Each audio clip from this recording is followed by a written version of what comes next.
The viewpoints expressed on Night Fright are not necessarily those of the host, the staff, the sponsors, or the affiliate stations. Tonight's program may contain graphic themes or images. Viewer discretion is advised.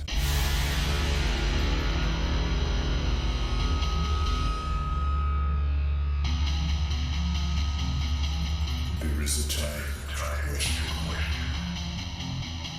There is a time for answers. There is a time to challenge. There is a time to speculate. There is a time for change. There is a time for truth. The time is now.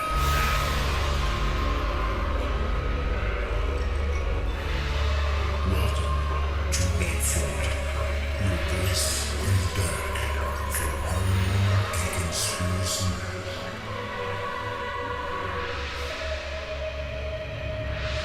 And now your host, Brent Holland.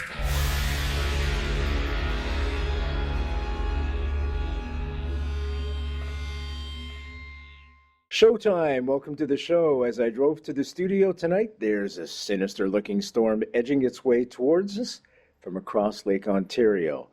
So it's the perfect night to settle in your most comfy chair, kick your feet up, get the coffee going, get the tea going, or a beverage of choice.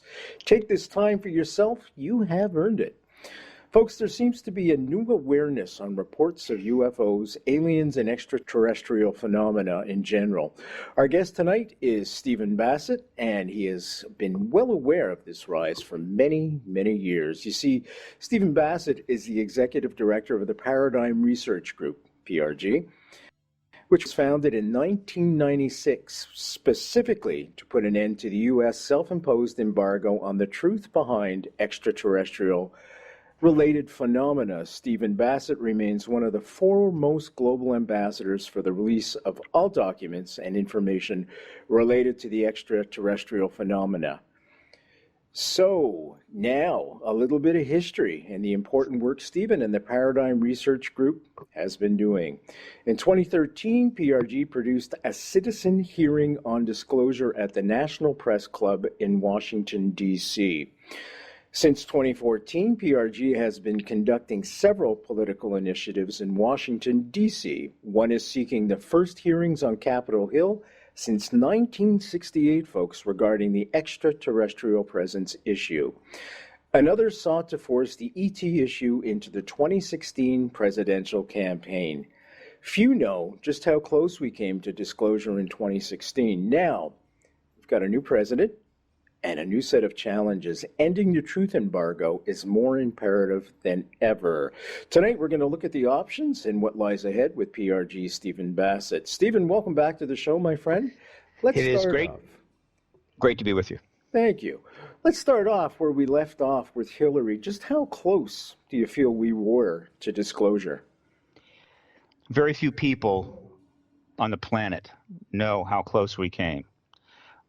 This was primarily an internal situation involving media, Paradigm Research Group, and I'm pretty aware how close we came, but generally the public is not.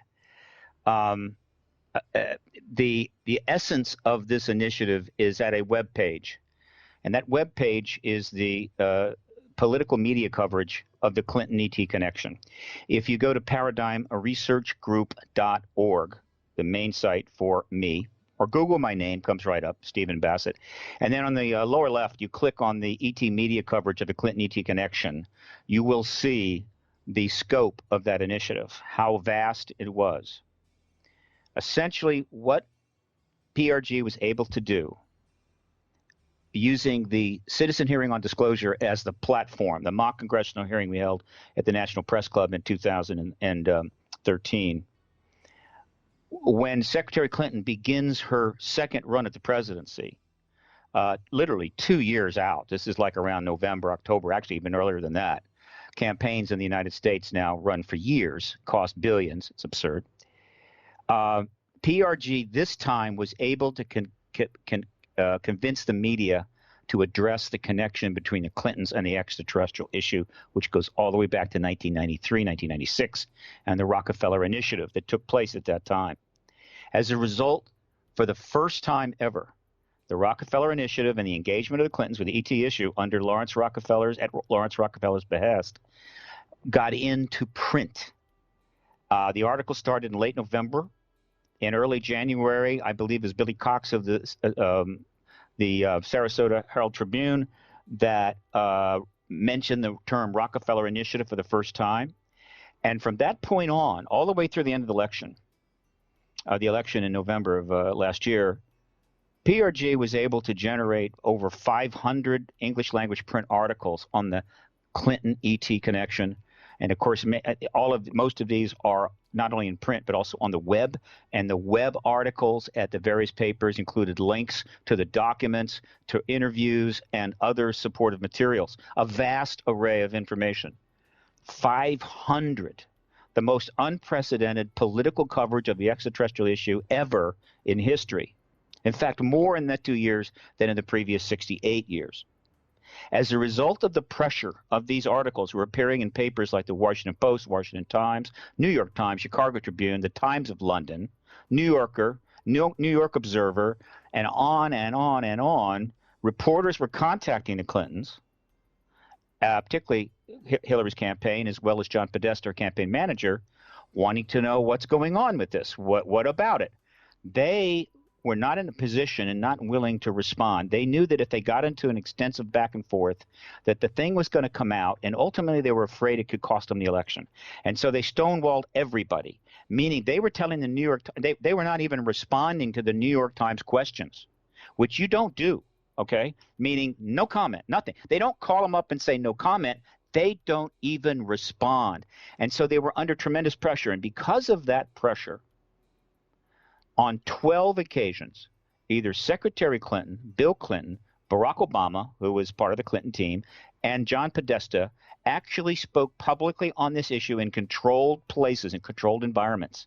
4 interviews on Jimmy Kimmel Live, Ellen DeGeneres' show, interviews to Jake Tapper, KLS TV in Las Vegas, and, of course, a very important interview to the Conway Daily Sun, where she made some extraordinary statements. These are controlled, limited releases that they were doing to keep the pressure off without allowing the story to break wide open. The game that Podesta was playing was, if we can just keep things at bay and get to the White House, then we can do what we want to do, which I believe was to disclose. They wanted to be the disclosure president. Meaning Hillary, disclosure president. But they didn't want to take the risk of the thing blowing out ahead of the election because they still felt that if it really got out, somehow the ET issue would cost her the election. I publicly stated in a conference in August, and I'm going to put that August of 2014, and I'm going to put that up on the web pretty soon. It just needs to be edited a little bit. I stated she would not win the election if she did not engage the ET issue in full, appropriately, right? And she didn't, and she did not win, right? The reason that they were, as of June the 2nd of 2016 is when they stopped talking about it. They took no more interviews. They said nothing. And the reason they did that, and this is a huge black mark on American media, is that she had to go through 19 debates and town halls, Democratic debates and town halls. All right. All of these debates and town halls in America are controlled by the television news. These television news hosts are the moderators of these debates and make up the questions. They have total control. And so she's going into these debates knowing that at any time one of these moderators could be CNN, could be George Stephanopoulos, could be whoever, could ask her a direct question about the Rockefeller Initiative. And, of course, she wouldn't have the option of making no comment. But they never did, in spite of 500-plus articles. That's just English language. All over the United States in major papers, not a single television host, moderator of the debates and forums, of which there were 30, counting the Republicans, ever asked a single question about the ET connection. So what's your take on that? Why would they do that? Why would they omit those very pertinent questions? Was that to try and get Hillary elected? Was Hillary worried that she might come off as the quack candidate No, remember, it wasn't her decision. It was the television host's decision. And the reason is that in the United Exactly. States, That's exactly what I'm saying. Was it part of a propaganda thing that perhaps the press wanted her to be elected over Donald Trump? Was it something along those lines? well, not Fox News didn't ask any questions either. Good Okay. point. No, the reason is this. In the United States, the television news operations are more compromised than the print operations. The print media have more latitude. Under the truth embargo on the ET presence, and in general, the six major news operations, which is the network news entities, ABC, NBC, CBS, and the three major cable news entities, CNN, MSNBC, and Fox News, they are more compromised. One of the reasons is the networks are under FCC regulations, all right? The three cable networks have very low viewership, and they're always worried to death about losing viewers, all right? Plus, they are much more propagandized, right? And as a result, and plus, and this is the worst part, most people don't know this, but I've researched it. All of the hosts of these news shows are millionaires. Their salaries range between $1 and $20 million a year, with a lot of them running in the range of $5 to $7 million a year. Now, you're a news host, a George Stephanopoulos. I think he makes 11, and you're making 11 million a year, and you're a multimillionaire. And now you're going to be doing a debate, and you want to ask a question that could cause a problem or might offend the government. Why take the risk? I'm rich. I don't want to do that. Now, some war correspondent making 100,000 a year is over in Iraq dodging bullets. That's real journalism. It's no longer television journalists are basically infotainment making huge amounts of money that are not prepared to risk that money to challenge the state. And that is why they didn't do it. That is a massive failing of American journalism at the television level. Now, that's why you're seeing alternative media starting to spread out to try to fill the holes. But there's a lot of misinformation and fake news in that genre. The key highly funded operations, those 6 television news operations, that's our principal grounding there. That's the anchor. If they fail us, the alternatives are not going to quite be able to make it up. And so that is why they realized we didn't get asked any questions on the debates, and so we're going to be quiet. We've made it. We're going to make it all the way to the White House now. We're not going to have to talk about this. We'll talk about it after I'm president, and then I'll disclose and go down in history as one of the most important presidents ever, except she didn't win. And right? that was the problem. Folks, just let me read you this Hillary Clinton quote. During a campaign stop in New Hampshire, the Conway Daily Sun newspaper, which you just alluded to, asked Clinton whether she thinks Earth is the target of alien visitors. This is her quote, right in paper, so there's no denying this. This isn't made up. I think we may have been visited already. We don't know for sure. Now, campaign manager John Podesta has made me personally pledge we are going to get the information out one way or another. Now, she's also quoted as saying she would go into those files, UFO files, extraterrestrial files, and hopefully make as much of that public as possible. If there's nothing there, let's tell people there's nothing there.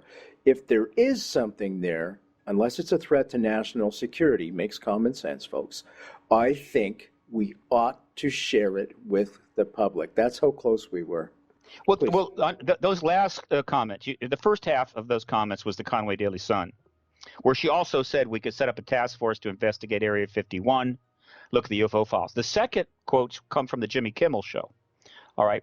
Now, but the Conway Daily Sun interview was December the 30th, 2016. Right. Essentially almost 11 months from the election. Those statements are unprecedented. No political party candidate ever in history has said anything like that, right? Let alone the front runner for the president. She was leading candidate to be president as of December 30. And those statements generated articles all over the world. And so, and those articles thus generated, made it easier for me to get more material out. And so we were charging along all through January, February, March, April, May of 2017. At that point, they were almost ready to capitulate. But no major journalist made the decision that they would, well, let me put it this way. A number of journalists tried to get to them, but they were stonewalled. However, there are some journalists in this country with power and influence that if they had demanded to speak to her, she might have been forced to give that interview. But none of them did, right? And so, again, that reflects just how close we were for this thing to blow completely out. And ultimately, well, Clinton's could at any time said, called up someone like Maureen Dowd and said, we want to talk to you. And they would have come over, and she could have given Maureen Dowd an interview and gone into the in depth on the Rockefeller Initiative and the reasons why Podesta has been speaking out since 2002, and blown the whole thing sky high. But she did not have the political courage to do it. She made the mistake of thinking that by prevaricating and holding off on this issue would be the better course of action. And she miscalculated hugely. Why? Because it is her unwillingness to be authentic, to be direct, to go deep into issues and tell the truth at length that is her number one failing, her number one fault, the one thing that was costing her the most votes. And so by playing the ET issue the same way, she played right into her major weakness. And that just reinforced in the minds of tens of millions of people who, by the way, half of the American people believe that the phenomena is real. And so there she is playing games with it. That's a lot of votes. That's about 125 million of adults. So she blew it. She made a huge mistake. And I sent Podesta email.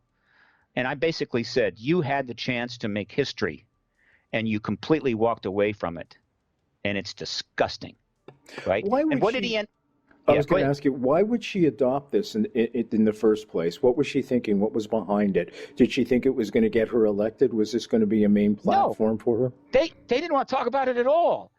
The Rockefeller Initiative went from 93 to 96, and none of the people involved in it, including her and Podesta and her husband and George Stephanopoulos, a lot of people don't know he was there at the time, and he's been a journalist for 20 years and never said a thing about it.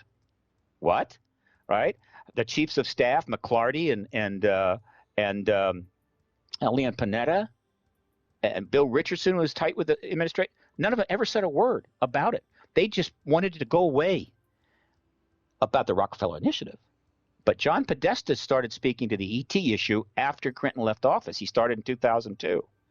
So what's going on here? What's going on here is they don't want to say anything that would attract a lot of attention and possibly create this thing to blow out, because guess what?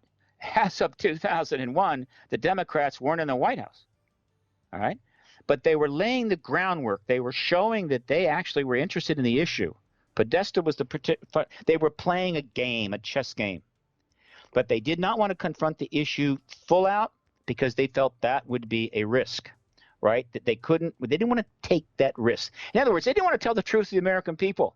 In America, it has now become the case that politicians believe that telling the truth is a risk to their career as opposed to lying. This is completely upside down. And as you see American politics slowly blowing apart, collapsing under systemic dysfunction into a chaotic circus, which wouldn't be such a big deal if it wasn't for the 10,000 nuclear weapons that we have. And the fact that we have the largest economy in the world, when we screw up, we get the flu, other people get the bubonic plague. If it wasn't for that, it would just be a funny joke, which is what it is. You know, we have an endless stream of satirical comedy about our politics in America right now. It's virtually dominating. Right? Why? Simply because we have great comics? No, because we have an utterly comical political reality. And that is not good. She didn't understand that. She didn't handle it right. She felt that they could slip on through. But people kept coming out and saying the reason that but who didn't know about the work going on with PRG and the media were coming out on the internet and saying, oh, she's embracing the ET issue to get the UFO vote. What can I say? What they didn't know is that PRG, by mid-2017, had a working source relationship with 37 reporters from mainstream news print operations, including 2 Pulitzer Prize winners, who also each got nominated once as well. And they're on a regular source basis. I'm giving them regular information all the time. They didn't know that. They didn't know how much pressure PRG had generated. So they said, she's trying to get the UFO vote. Believe me, what she wanted was to be the disclosure president. And trying to go after the UFO vote based on the truth embargo's realities would have been considered political suicide, but they were wrong. It was, in fact, just the opposite. Stephen, do you think she saw the files? I'll No. tell you why. I want to go back to Jimmy Kimmel. You know, George W. Bush was just on, and I'm going to use his quotes there. Even before Kimmel finished asking the question, Bush immediately replied, maybe, if he'd seen the files or not.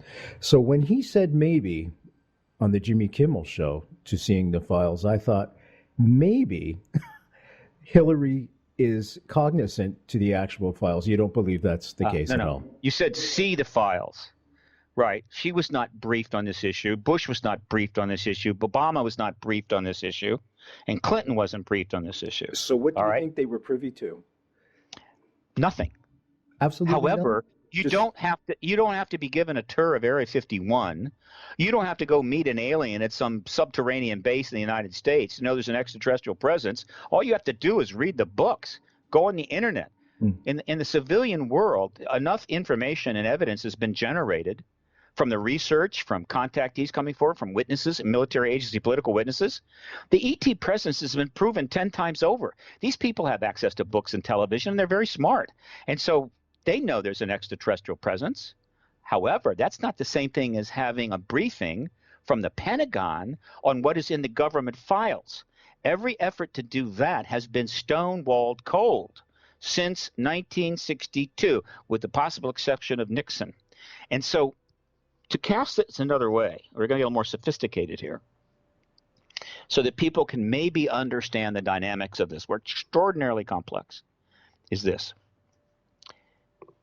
Behind the lead issue, which is the presence of extraterrestrials, the presence of ETs, which is, as far as I'm concerned, the most important reality issue in the world today, without question. Behind that massive story is a second major story. What is that story? It's the constitutional breach that emerged out of the truth embargo and, in general, out of the national security state that was constructed starting after World War II. Now, what am I talking about? In 1961, the last speech that Eisenhower gave before JFK took office, he did something extraordinary. He said, beware the undue influence of the military-industrial complex. One of the most important statements any president has ever made in history, and it's been talked about many times, but never really understood. He was going to say military congressional complex. He was told politically that was not unwise, and it isn't the military congressional complex. He got it right. It's the military industrial complex. But in fact, now it's the military intelligence industrial complex. Now, what the hell was going on there? First of all, he was a general. He was a 5-star general.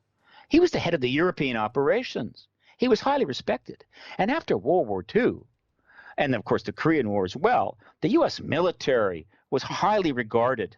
We saved the world from the Axis powers, right? And of course that's why he was elected. He was a general, a leader. So the military was right on with the American people. And industry? Well, after World War II, American corporations thrived, building on the war effort and everything. American corporations were producing like you'd never imagine, generating wealth for the United States. Capitalism reigned supreme. People thought it was fantastic. And yet the last thing that a president says to them is beware the undue influence of the military-industrial complex. What is going on? Simple. Because unlike the people, Eisenhower knew about the ET presence. He's briefed on the ET presence.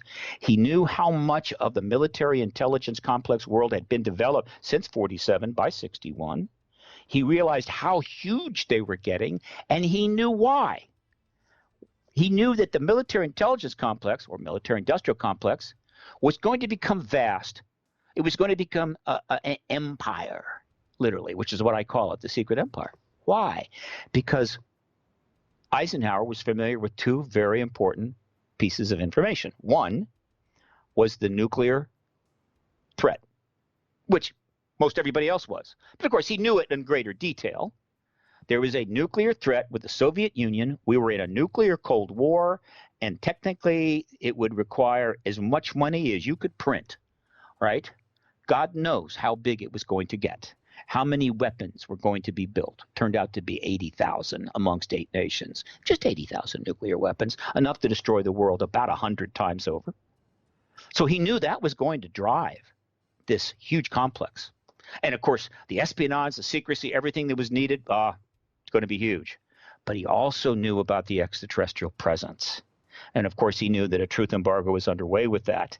And we were dealing with that. And that's a pretty big issue. But that was not known to the public, and he was not going to talk about it. And so he knew between the nuclear, the Cold War with the Soviet Union and dealing with understanding the ET presence, this complex was going to become an empire and have enormous influence over the country. Exactly what happened. The warning came absolutely true, probably even more so than he ever imagined. All right. And so one of the aspects that developed from this massive complex was a constitutional breach. And what is that breach? It starts around 1962. And it gets worse and worse over the ensuing 50-some years. As the military intelligence industrial complex grew and grew, more and more secret programs, what are called SAPs, Special Access Programs, were created under the black budget. Meaning, if you're a member of Congress, you could know that the program exists, but you couldn't know the details unless you had special access, special clearance, which was very limited. All right. And these things would line up under the black budget, and the Congress would go, hey, fine, fund it. And they just fund it. So that grew. But then it became clear, and of course it was already clear in 1950, that some things had to be even deeper than that. And so they created unacknowledged special access programs, USAPs. What's the difference between a SAP and a USAP? A person high level in the Pentagon or even in the White House, the Congress, could run into somebody who's involved in a SAP and say, how is that program going? And the person would say, it's going fine, Senator. I can't tell you anymore because, as you know, you don't have the clearance for that particular program. No problem. USAP, you encounter the person. You've heard a rumor, right, that there's a program called something or another. And you go up to the person, you say, what's this with that program, named whatever? And the person would say, there is no such program, Senator. Even though that person is the chairman of the program. You can't acknowledge it to anybody. All right? Meaning you have to have super privilege. It's not even clear who has the privilege. Obviously, the people involved have it. And what they realized was, boy, it's really great to operate that way. If you're a USAP, if you're completely out from under any oversight, you don't have a problem. You don't have to be worried by the press, the White House, the Congress. And so they started pulling these USAPs away from all oversight. Intelligence Committee, Armed Services Committee, you don't even know about it, right? You don't know about it. You can't oversee it, can you? And then they pulled it out from under the White House. And over that period, X number of programs involving a very serious stuff was taken out from under the oversight of anybody but those working on it within the military intelligence complex. That is a full constitutional breach. It is illegal. It is treason. Now, they don't see it that way. They see it as a national defense thing. In the interest of national security, it's best that these politicians who come and go and appear to be insane, right? And even the Secretary of Defense, who's a political appointee, and the CIA director, political appointee, it's best that they don't know about these things because they could cause a problem. They could leak. And so they yanked them out from under them. But there's a problem. The military industrial intelligence complex is not a fourth branch of government. There are only 3 branches of government. They, in fact, are part of the executive branch. And their boss is the president, the commander-in-chief of all military intelligence operations and any related classified civilian contract operations. The boss, meaning the president, has the right to see any document he or she wants, to go to any facility he or she wants, to go to any laboratory, to ask any question, period. And they have said, oh, no, you don't. And that is a full-out constitutional breach. Now, that is the major problem here. Because whether it was Jimmy Carter, or whether it was Bill Clinton, or whether it was Barack Obama, when they confronted the ET issue, which they did, meaning, can somebody help me here? They hit a brick wall, meaning, if the person knew him a little bit, it would be, I'm sorry, Bill, you just don't have a need to know. We can't tell you. If they didn't know him, they would say there's nothing here. Or they give them the wrong, they realize we just hit a brick wall. And if you're the president, you're smart enough to know that brick wall is a constitutional breach. And so if you want to announce the extraterrestrial presence of the American people, which is an easy thing to do, you just go in front of a camera and say, there's extraterrestrials here. Couldn't tell you before, we're telling you now. More to come later. If you want to do that, that's it. But in order to do that, you have got to confront that constitutional breach. You can't go in front of the American people and say, well, there's an extraterrestrial presence here. I wish I could tell you more, but I can't get any information from my Pentagon. And they will say, what? And so in order to get that information, they have to confront that constitutional breach. And when the president confronts that breach, it's going to come out public. We know for sure that those were going on. The CIA had its own program to take out Castro during the Kennedy administration. JFK knew nothing about it. Now, I want to go back to Eisenhower. Rumors have abounded for years that Eisenhower had direct contact with ETs. I'm thinking if that took place, they probably would have documented it, at least with photographs. And that could be part of the content of those files. Oh, look, the amount of material that is in the deep classified files in this subject will fill up rooms. Speculate what's in it for us? Everything. Okay? Crash vehicles, reverse technology work, right, gun camera footage, radar reports, all the intelligence they've done, all the truth embargo work. Everything is in there. It's huge. I mean, you see what the public has amassed, 5,000 books, hundreds of documentaries, right? And we don't have any money, right? We're doing all this with chump change. The government has vast resources.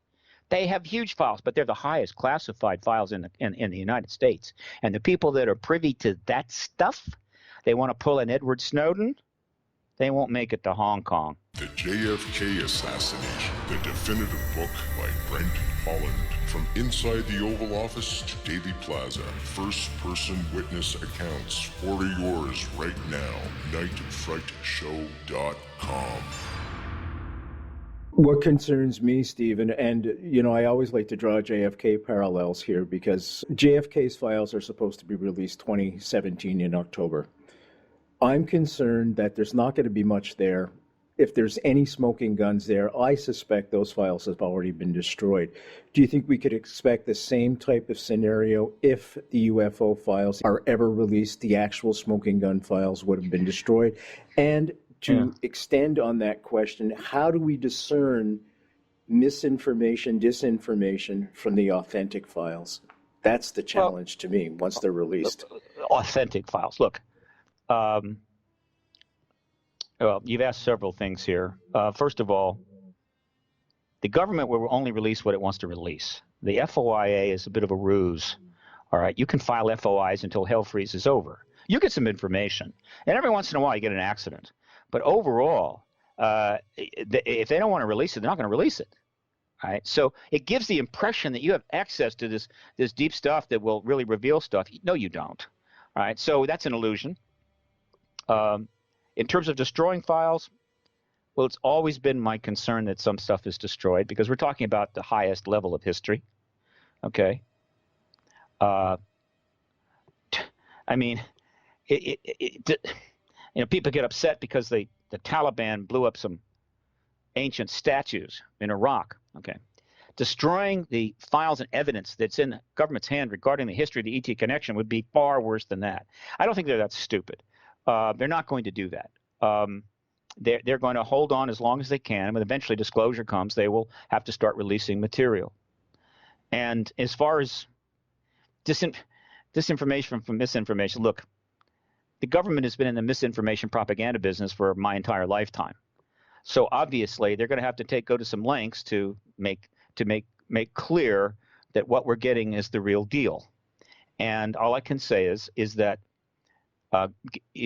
when the collective intellectual power of the human race is actually focused on this issue with full intent, which disclosure would create, that there is so much intellectual power available to bring to bear that trying to pop out some stupid ass misinformation based on this will not hold up for very long, a couple of days tops. Misinformation and disinformation works when you're dealing with people with limited resources and limited information themselves, and they buy into it. But when you're dealing with hard-ass intellectuals that have the ability to discern, they will quickly be able to figure out if you have told the truth or not. So I'm not too worried about that, all right? But the files are there. They're not just the files. It's research laboratories, underground facilities, crashed vehicles, dead alien bodies. Okay, there's a lot of stuff here. When that finally comes out, I'm fairly confident, as it is revealed, it'll be pretty evident that this is the real deal, and hopefully we have left the misinformation, disinformation, truth embargo behind. Is mankind waiting for the U.S. to take the lead on this? Because I'm sure CSIS is sitting on their own file. CSIS, folks, is Canada's version of the CIA, if you will. Right. The Russians, they're no longer called the KGB. They're called the SGB. FSB. Thank you very much, my friend. They must be sitting on their own files. Are they waiting for the United States to take the lead? Because I'm sure if the United States has been contacted in some source, I'm sure the USSR has been as well. I mean, you're looking at the two big superpowers with their missiles aimed at each other. Well, we took the lead. They're not waiting for it. We took the lead long ago, and we are the lead on this with respect to all of the West and our allies. All right, that shouldn't surprise anybody. If in 1950, 51, 52. With the Cold War starting to get underway and the nuclear weapons being built in the U.S. and the Soviet Union with an Iron Curtain across Europe, and Soviet Union take over significant portions of Eastern Europe, and the only nation with the remotest resources and power to confront the Soviet threat was the United States. And the United States goes to one of its allies, whether it's Britain or any in Europe, by the way, still recovering from World War II, and says, this is our baby. We're going to lead on this. You stay out of it. You don't discuss it. You classify it. You wait for us to deal with this. They're going to go, yes, absolutely, no problem. Of course, whatever you want. And then as the Cold War develops and the number of nuclear weapons grows and grows and grows, and we have 2 or 3 near nuclear wars, the idea that they're going to confront the United States and go, hey, we're going to screw you on this. We're going to preempt you on this. Screw you. We're going to tell the truth. And they're going to say, yeah, fine. We'll make sure the first nuclear bombs fall on your country. So no, we were not going to be challenged. However, there were 2 other big nations that could have done it any time. Communist China, which is still Communist China, and the Soviet Union. They did not have an agreement with us about that. So why didn't they? Well, if you're running the truth embargo in the United States, you got lucky in a sense. Why?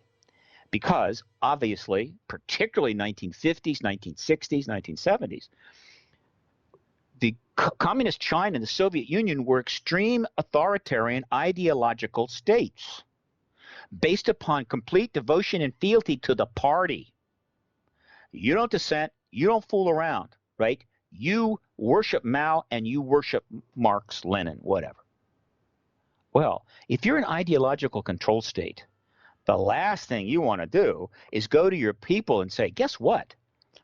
The galaxy is filled with advanced civilizations, more technology than us, and they're visiting us right now, okay? And people are going, wow, that's really interesting. Well, I could care less about Marx anymore. I want to know about the great universe. They can't control their population. It is the last thing they could do. And so they have withheld because it's that kind of information is a direct threat to the level of control they need to maintain. Now, since the end of the Cold War, China has gone through some economic reforms, though it has maintained substantial political control. And recently, Xi Jinping, for whatever, unfortunately, decided to become more authoritarian. And so they're even getting more controlling in terms of political ideology in China. So nothing there. On the other hand, in the Soviet Union becomes Russia, dismantles its republics, and goes capitalist, right? And goes through a lot of turmoil, but slowly starts to emerge as a non-communist country. The United States, which is capable of most stupid policies. It's amazing how stupid we can be, given that we have such a wonderful history in a lot of ways. We have great universities. We decided that let's see how much we can punish Russia, right? Let's see how much harder we can make it for them to move out of that and into transition. And so we have literally contributed to a new Cold War in the works by just ridiculous, stupid, asinine policies. In any event, so Russia is now capitalist. Russia is emerging. Russia wants to become a major power again, even without the other 14 republics. Russia could have disclosed at any time. Now, in the early days, there was so much turmoil. You had the Yeltsin period. You had a lot of chaos. You had an attempted coup and so forth. So you can understand why in the 90s, right, not much was happening. But as Putin takes over and starts to solidify, the option for Putin to disclose is there. And one of the great questions that I would love to see answered in my lifetime, and the first question if I ever met with Vladimir Putin, which probably it's not going to happen, would be, Vlad, why did you hold off? Why did you not disclose? Assuming the U.S. goes first, right? Well, I'm thinking there must be a mutual benefit. That's the only thing I can come up with. Otherwise, I think we would have seen disclosure to embarrass the United States at this point. Well, again, he could still do it, Yeah, for sure. I think anytime he wants to. I think some of it is still he's a bit of an authoritarian, and he probably still viewed the full-out disclosure as reducing the authoritarian influences of him and his party in Russia. There's a little bit of that. It's also possible that the U.S. is way ahead of the rest of the world in reverse engineered ET tech, that we have done far more than anybody else. And if that's true, and you're a nation that decides to pull the rug out from under the U.S. and go first and disclose, you might be worried you're risking access to that technology.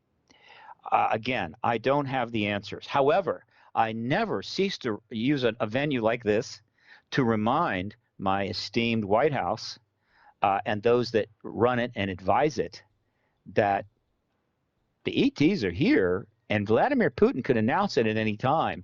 And if Vladimir Putin becomes the disclosure president, the first head of state to announce it, and it gets all of that glory, right, and goes down in history, the great truth teller who triggers the greatest paradigm in history, and you're sitting there with nothing but 70 years of embargo you've got to explain, egg on your face, and none of the legacy. It's a geopolitical disaster. I completely agree with you. I think had Hillary been elected, I think we would have had disclosure. Perhaps not the first year, but I think it would have been forthcoming without question. Oh, it would have been right away. Let me tell you something. If she had won the election, there were scores of reporters ready to descend upon her. And as the elected president, I mean, she's already president now, right? So she doesn't have the risk. And here they all are. She's going to start talking. Now, the only reason she might have tried to hold off a little bit and hold him at bay is that if she talked too much too soon, Obama would have been the disclosure president. It would have blown out under his term. But nevertheless, she'd have been under pressure throughout the entire transition. And then when she actually enters the White House, it wouldn't be Jimmy Kimmel asking her about the ET issue, right? It would be every friggin' editor of every major paper in the country. What were you talking about? We would have had disclosure by now. Donald Trump. That is how close we came. Donald Trump. Are we starting over from the beginning? It seems to me Donald Trump only does something in his policies when there's a direct benefit to him. How I would think the challenge for PRG and the rest of the population is to convince Donald Trump that this is in his best benefits to make full disclosure. And he would come out shining and being the hero once again. It seems to me he has the type of personality that would want that to happen under his watch, if you will. This is actually a very reasonable assessment, right? Certainly it's appropriate. A man with an ego of that size to become the most, to attain one of the greatest political legacies in history, except there's a couple of problems. First of all, the election itself and the aftermath, we are in the middle of complete chaos in the United States, okay? The reason Canada knows this is because, and I actually predicted this when I was visiting Canada doing a speaking tour about a year ago, a lot of Americans are fleeing and going to Canada, particularly immigrants that are concerned about being deported here, going to Canada. So you now have a border problem developing. So that tells you right away things are getting kind of chaotic down here. His administration is in unbelievable turmoil. All right. And so the idea that anything could coalesce sufficiently that this president could make a decision of this magnitude is minimal, not to mention the fact, remember the constitutional breach? In order to do this, you have to confront the Pentagon. He has already alienated a good portion of the entire military intelligence complex. He's the last person they want to cooperate with. That doesn't mean he couldn't pull it off, right? I mean, what you do if you're president, though it creates a massive chaotic situation in the country. However, we already have that, right? Is that you call in the 4 chiefs of staff of the armed services, the top 4 or 5 people at CIA, the top 4 or 5 people at the Pentagon, all of which are, with maybe 1 or 2 exceptions, are appointees. You bring them all in the Oval Office. They'll fit. You sit there on your desk and you say, here's the deal. You're going to bring to me a complete and extensive briefing of everything that we have and have dealt with on the extraterrestrial issue. And you will do it within 3 days. If you don't, I'm firing you. In fact, I'll fire all of you, and I'll replace you with your people, and I'll ask them the same question. And if they don't bring that information, I'm going to fire them. So make up your mind, okay? And one person will say, Mr. President, I don't know anything. You're fired. Mr. President, that information is not on a need-to-know basis for you. You're fired. Now, chaos would reign, but he would get that information. Now, that's a destructive way to go about things. I don't want to see it done that way, but that's the way he could do it. And there's another problem. And PRG has got to think in these terms. I don't think that the president will be in office within 6 months. I don't think he'll last, 6 months from January, February, March, April, May, June, July. I don't think he'll be in office by July the 20th. And so we're going to be dealing with another White House. It'll either be Ryan Pence or Pence Ryan or Ryan and whoever else. So Stephen, what makes you say that? Are you privy to something that we're unaware of, that you think he'll be out of office by then? I'm just paying attention. When you look at the situation that's going on and how it's unfolding, I don't think he has more than to July the 20th. And believe me, every single day more people are arriving at this conclusion. If you do a search, you can start reading the articles from high-level pundits that are starting to predict this. And very soon it'll be a flood. All right? This situation cannot stand. I'm making a nonpartisan statement here. Everybody accused me of trying to get Hillary Clinton elected. No. I didn't vote for Hillary Clinton. The point is that she was the core connection to the ET issue and provided the basis to generate a massive media storm, which would have brought about disclosure, either under Clinton or under her, right? But that's why. And in my statement about Trump is not I hate Trump or don't hate Trump. My feelings about him are irrelevant. The point is that that's simply what's going on. That's what's going to happen. All right? This presidency cannot stand. We've only got a couple of minutes. Through your great efforts, we got that close. Are there new hurdles and new roadblocks being thrown in your way by the administration? Not not specifically. The election, Hillary Clinton's loss was a catastrophe for the disclosure movement at this point. PRG is regrouping. It's trying to do some funding. I've got a GoFundMe campaign it's called End the Truth Embargo. It's on GoFundMe.com. Trying to raise a little money to continue to be able to function. I've got plans to go to Europe. I'm trying to maybe set up some meetings with other nations, maybe some people there, and do what I can to establish a basis to get going again down the line. I still think disclosure is possible in 2017, but it will not be quite the way that I envisioned it before.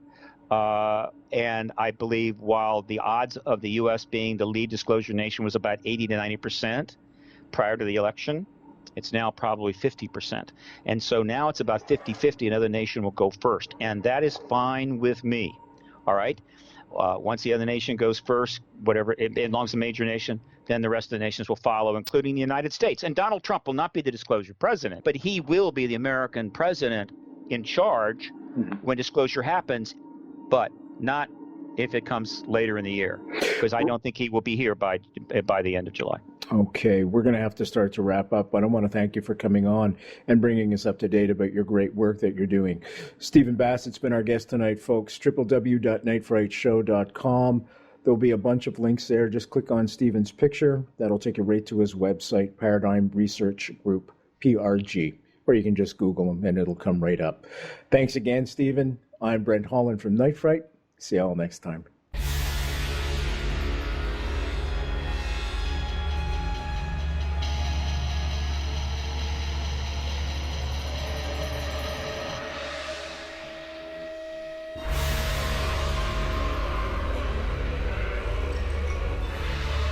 You're listening to Night Fright and your host, Brent Holland. The time is now. Your voice on the guard for paranormal and conspiracy.